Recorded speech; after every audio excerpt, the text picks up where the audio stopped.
Пасмурным днем на тихом кладбище пожилой мужчина посещает могилу своей покойной жены. Оплакивая свою потерю, он замечает стоящую неподалеку незнакомку, женщину, которую он никогда раньше не видел. К своему удивлению, он слышит, как она что-то шепчет. Внимательно вслушиваясь, он улавливает слова «прости», за что она просит прощения. Но прежде чем мы начнем, обязательно подпишись, если еще не подписался, и нажми на колокольчик уведомления, чтобы не пропустить новые истории. Как и в любое другое воскресенье, Хамфри посетил могилу своей жены. Это был радостный момент для старика, но Хамфри и не подозревал, что это было необычное воскресенье. Хамфри вышел из машины, поздоровался с садовником и продолжил путь к могиле. Он подносит цветы к его носу, заставляя его немного приподнять голову. Из-за этого он смотрит в сторону могилы своей жены, где видит странную даму возле могилы своей жены. Еще раз убедившись, что он выбрал правильный путь, Хамфри подходит ближе и видит женщину, стоящую к нему спиной и осматривающую могилу его жены. Почему-то он приятно удивлен. Ему было приятно осознавать, что он был не единственным, кто навещал свою жену. Но счастью Хамфри, к сожалению, суждено было исчезнуть. Хамфри дружелюбно спрашивает даму: «Простите, мадам, кто вы?» Но ответа нет. Хамфри повторяет свой вопрос, на этот раз немного громче. Стоящая рядом с ней женщина смотрит на него слезящимися глазами и отвечает немного неуверенно и с иностранным акцентом: «Это имеет значение, сэр?» Хамфри, несколько удивленный, говорит ей, что он муж. Дама громко вздыхает и выглядит шокированной. То, что она сделала дальше, удивило Хамфри еще больше. «Это она?» Он видит женщину, очень похожую на ту, что была на прошлой неделе. Он тут же встает, обещает официанту расплатиться позже и направляется за женщиной. Женщина еще не очень далеко, и Хамфри видит, как она направляется к кладбищу. Он видит, как она останавливается у одной из могил и подходит к ней все ближе и ближе. Когда он оказывается достаточно близко, он говорит: «Извините, юная леди», и молодая женщина оборачивается. Хамфри видит, что это не та женщина, с которой он виделся в прошлое воскресенье. Он извиняется и, слегка удивленный, направляется к могиле своей жены. Прошло много времени с тех пор, как он в последний раз разговаривал со своей женой, посещая ее могилу. Но на этот раз у него возникло так много вопросов, что он не смог удержаться. Он оставляет плакат на воротах кладбища. На плакате он любезно просит женщину связаться с ним, чтобы они могли поговорить, и ни о чем больше. Его телефон зазвонил несколько дней спустя. Хамфри поднял трубку в среду днем. «Кто это?» – спрашивает он, услышав женский голос. Затем на некоторое время становится тихо, и Хамфри начинает опасаться за связь. Затем она спрашивает: «Вы тот человек, который оставил плакат на кладбище?» Все выглядело радужно, но все было не так, как казалось. После того, как Хамфри подтвердил, что это был он, дама велела ему впредь держаться подальше от кладбища. Прежде чем Хамфри успевает осознать это, дама вешает трубку. Хамфри ошеломлен телефонным звонком, но каким-то образом находит в себе мужество не придавать этому значения. Он тут же обнимает свою собаку. К этому моменту Хамфри удивлен еще больше. Его дочь, похоже, знает эту женщину, потому что обнимает ее в ответ и тоже начинает плакать. Но кто она такая, и почему она знала его дочь и жену, но не его? Атмосфера, окружавшая эту троицу, была насыщена невысказанными словами. Полные слез глаза Изабеллы метались между Элеонорой и Хамфри, наконец нарушив тишину. Элеонора прошептала: «Папа, это Изабелла». Их голоса, казалось, эхом отдавались в просторах кладбища. Мы были близки, очень близки в школьные годы. Изабелла робко улыбнулась и кивнула в знак согласия. Связь между ними была неоспоримой, когда воспоминания нахлынули на нее. Элеонора и Изабелла смеялись сквозь слезы, вспоминая школьные спектакли, вечеринки с ночевкой и общие секреты. Их близость была очевидна в каждом их взгляде, в каждом прикосновении.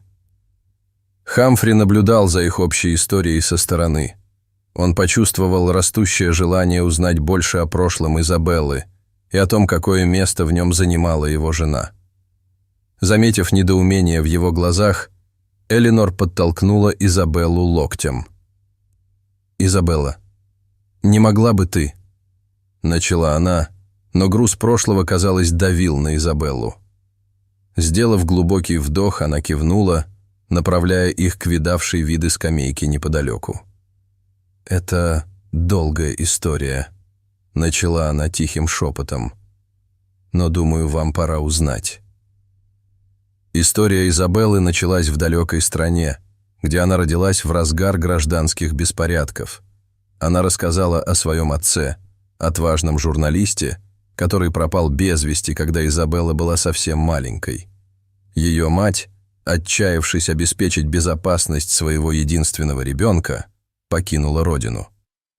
В качестве беженцев они столкнулись с бесчисленными трудностями, но самым трудным для Изабеллы было приспособиться к новой культуре и новому языку. С того дождливого дня их связь окрепла. Элеонора, столкнувшись со своими собственными трудностями, поняла боль Изабеллы, и они нашли утешение в обществе друг друга. Увидев в Изабелле потенциал, Элеонора не смогла сохранить в тайне свою новообретенную подругу. Она познакомила ее с Маргарет, своей сострадательной матерью. Не раздумывая, Маргарет вмешалась и обеспечила Изабелле те же возможности для получения образования, что и ее дочери. Она стала ангелом-хранителем, о котором молилась Изабелла. Луч доброты в мире, который часто казался суровым.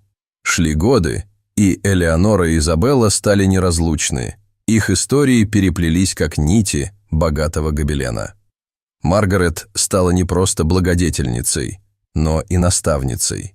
Каждые выходные Изабелла и ее мать находили утешение в уютной гостиной Маргарет, практикуясь в английском произношении или узнавая об американских праздниках. Когда мать Изабеллы заболела, таинственный благотворитель оплатил их медицинские счета. Изабелла подозревала, но только позже узнала об этом. Маргарет стояла за этими анонимными проявлениями щедрости. У добросердечной женщины было единственное условие – никогда не сообщать Хамфри о ее помощи. Время может изменить судьбы. Блестящая успеваемость Элеоноры привела ее в престижный колледж, и она мечтала о научной карьере. Изабелла, обремененная ответственностью, бралась за множество работ, чтобы ухаживать за своей больной матерью на родине. Воздух был другим, насыщенным ностальгией и воспоминаниями. Знакомая обстановка придавала сил матери Изабеллы, делая ее дни ярче. Каждый месяц, как по маслу, Изабелле приходило письмо, украшенное марками США. Аккуратным почерком Маргарет были написаны рассказы о достижениях Элеоноры, фрагменты американской жизни и воспоминания, которые они когда-то делили. Каждое письмо заканчивалось одними и теми же словами: «Помни, здесь у тебя есть дом». Эти слова стали для Изабеллы якорем, мостом между двумя мирами, которые она нежно любила. В один роковой день пришло письмо, написанное не Маргарет, а Эленор. Дрожащими руками Изабелла развернула бумагу. Слова расплывались от подступивших слез. Маргарет скончалась. Эта новость словно кинжалом пронзила часть ее души. Женщины, которая была маяком надежды в ее жизни, больше не было. Охваченная горем, Изабелла дала обет. Она держала мать за руки и шептала обещание еще раз побывать на земле, которая когда-то принимала их. Она хотела постоять рядом с местом упокоения Маргарет, чтобы попрощаться с ней так, как у нее никогда не было возможности. «Однажды», — прошептала она, — «я вернусь, чтобы почтить ее память». Шли годы. Изабелла работала, не покладая рук, откладывая деньги на свое паломничество в США. Каждая сэкономленная монета делала Изабеллу на шаг ближе к выполнению ее обещания. Когда она снова ступила на американскую землю, на нее обрушился вихрь ощущений. Шум и суета большого города были одновременно и пугающе новыми, и очень старыми. На фоне меланхолии появился луч надежды. Элеонора и Изабелла, связанные воспоминаниями о прошлом, решили восстановить свои отношения. Они смеялись, предавались воспоминаниям и делились мечтами о будущем. Оба понимали, что, поддерживая их связь, они будут поддерживать и дух Маргарет, исполняя ее молчаливое желание относительно них. Вдохновленные жизнью, наполненной бурными проявлениями любви, Хамфри, Элеонора и Изабелла объединились, чтобы создать приют Маргарет.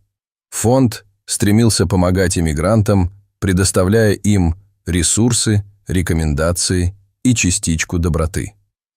Открывая мемориальную доску фонда, они знали, что наследие Маргарет будет жить и дальше, затрагивая бесчисленное множество жизней так же, как она коснулась их жизней. Дни перетекали в месяцы, боль утраты отступала, уступая место благодарности за вновь обретенные отношения. Хамфри, когда-то погруженный в свое горе в одиночестве, теперь обнаружил, что окружен теплом, пониманием и любовью. Элеонора и Изабелла, напоминавшие о великодушии Маргарет, были бальзамом для его израненной души. Время, непреодолимая сила, шло своим чередом. Когда-то черные, как смоль, волосы Хамфри теперь отливали серебром, он шел медленнее, но его дух не ослабевал. Окруженный любовью, он дорожил каждым мгновением, проведенным с Элеонорой и Изабеллой. Их общество было нежным напоминанием о неприходящем наследии Маргарет.